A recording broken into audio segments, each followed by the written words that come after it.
Ovsiankani bolangizga umuman bermang agar shu 3 xatoni qilayotgan bo'lsangiz. Birinchi xato bu kasha tayyorlayotganingizda sut qo'shishingiz. Ya'ni 1 yoshgacha sigir sutida pishirish mumkin emas. Ikkinchi xato bu kashaga asal yoki shakar qo'shishingiz. 1 yoshgacha shirinliklar umuman qat'iyan tavsiya qilinmaydi. Uchinchi xato bu juda issiq holatda berish. Bolaning og'iz shilliq qavati juda nozik bo'ladi. Bugun sizlarga ovsiankadan farzandingiz sog'lom bo'lishi uchun tayyorlanadigan kashani ko'rsataman. Qanaqa tayyorlashni. Bu uchun mana qozon olaman. Tegi olmaydi. Juda ham yaxshi. Biroq ichidan chiqib qolsa, tegi olmagan bo'ladi.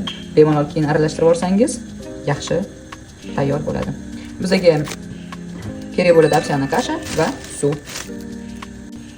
Tayyorlash juda ham oson. Masalan, oson sizlarga proporsiya o'rgataman. Necha kishiga tayyorlamoqchi bo'lsanglar, shuncha qoshiq cho'mich olasizlar. Men shunaqa qilaman. Mana 2 kishiga tayyorlamoqchi bo'lsam, ya'ni 2 solishim kerak. Va xuddi shuncha suv solinadi. Ya'ni 2 cho'michda solgan bo'lsam, 2 kishiga 2 stakan suv solasiz. 3 kishiga qiladigan bo'lsangiz, 3 cho'mich solgan bo'lsangiz, 3 stakan suv solasiz. Qaynatishga qo'yasiz. Qaynab chiqqandan keyin bitta aralashtirasiz, уже tayyor. Uzog'i 6-7 minut ketadi.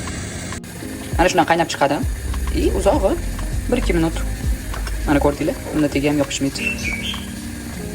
Mana bemalol golubka qo'shishingiz mumkin, mayiz, banan.